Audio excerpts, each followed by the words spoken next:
here, the good lift, the nice food, the good people, the sun. It's just so nice to fly here. The start of today's race was really very clean, with Sebastian leading the way off to the south side of the Sedania Valley, followed by his teammate Luca from Poland, Mike Young close behind, and Louis, the only guys setting off in a completely different direction. So on the first leg to the south of the valley, most of the competitors stuck together, taking the climbs that were leading them towards the easternmost part of the valley and the turn point. A good climb just before the turn point brought everybody together, including Max and Louis, who had taken a more northerly route to the turn. Good climb here to 3,000 meters meant that the next leg was going to be a straight glide out along the south side, with again Louis, and this time with Aldo, taking quite a different route to the north. The entire group were obviously sticking together for the glide which takes them down to Pedro for the climb onto the mountains again. We saw Gilles, Louis and Aldo going off in a different direction. Nobody really climbed at La Rabassa. They arrived, they looked around a little bit, but everybody carried on. And we saw Peter Temple pulling away and Sebastian still out in front, and Lucas with him, and also Tilo was hanging in there with them. They moved on to the Carabassa mountain. It didn't really work very well, so they had to continue all the way to La Rabassa and the edge of the Andorra Valley.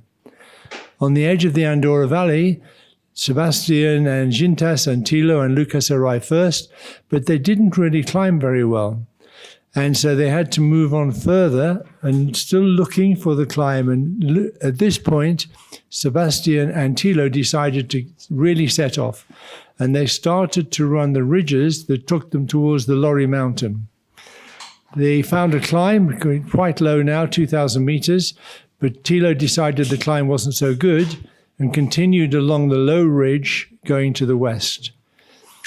All of the group that climbed up climbed high enough to make the col that took them onto the Lorry Mountain, whilst Tilo went off further to the north to try and find another route round. Everybody climbed at the Lorry slowly, and it was obvious conditions were really deteriorating. John pushed off across to the second turning point, and it was really quite difficult. Coming back onto the high ground north of the third turning point at Beaumont, we can see that there was quite a struggle to get altitude, but Gilles managed to find a good climb, and John took the ridge in, and they came out of the turning point first, closely followed by Max. Louis and Mike and Tilo went on a more westerly route and followed the ridge into the turning point. Going north on the northern leg, it was a glide out to climb on the Lorry Mountain, except for John, who chose the Seo Valley. And it was important to climb at the Lorry, and we saw Gilles Navas got a very nice climb. He took 2 climbs on the way to the Lorry, and then he ran on towards the northern turning point. The important part of the flight now was to take the northern turning point at a good altitude. Gilles got a very good climb off the high ground just before the turning point, climbed up to nearly 3,000 meters, and went round the turn, closely followed by John and Mike, who were much lower and flying on the ridge. Very quickly, the rest of the competitors who climbed a Lorry were coming up towards that turning point and looking for the same climb. It was now a run out to Monturil and La Rabassa, and the entire group that was behind found a very good climb just before they crossed the Andorra Valley heading to the west. In the meantime, Gilles had climbed really quite high. Mike and John had missed this, and they were much lower. And we saw Sebastian and Tilo and Louis and Max all coming in at the same height. From that point, it was really a final glide, with the exception they didn't take quite enough height to go over the top of the mountain at Carabassa, and they had to go round it. The run-on, Gilles was always well ahead. John was caught quite quickly on this leg, and we saw Tilo and Sebastian playing a little cat and mouse on the final glide. Gilles turned first at Mont Louis, and was very quickly on the route home, followed by the group of Sebastian and Louis, Tilo, Max, and John Gatfield. As they turned, it was very close, and it was going to be quite a battle for the for the second to fifth place. We saw the battle really tighten up on the way back, and there were several attempts at passing each other, followed by Tilo just overhauling Louis towards the end, and then Sebastian just squeezing his nose in front of Tilo. And it was very close at the end. But Sebastian got a penalty for using an unofficial frequency with his teammates from Poland, and that put him well down the ranking. Tilo became the champion from his finish. We saw Max finish very nicely, closely followed by Christoph Limper. We had a great race, and we're very grateful to all the people who made this possible. Jaume Prat, our co-commentator, has been a terrific asset in this.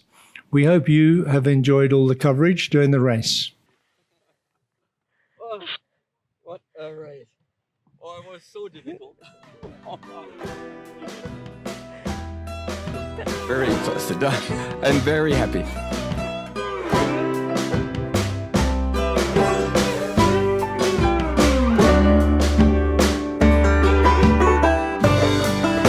Okay, so here we go. We're going to get on with the closing ceremony for the 9th World Sailplane Grand Prix final. And the winner, the World Sailplane Grand Prix champion for the 10 series, it gives me great pleasure to announce from Germany, Tilo Holighaus.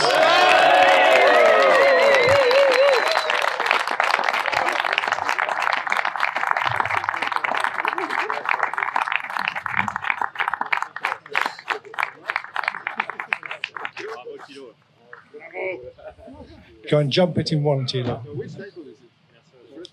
The first one. Yay! Sergi, we are short of some bottles here. So, the only thing that remains now is to give these guys something to have a shower with. And we would like to play the German anthem in celebration of the winner, Tilo Holighaus.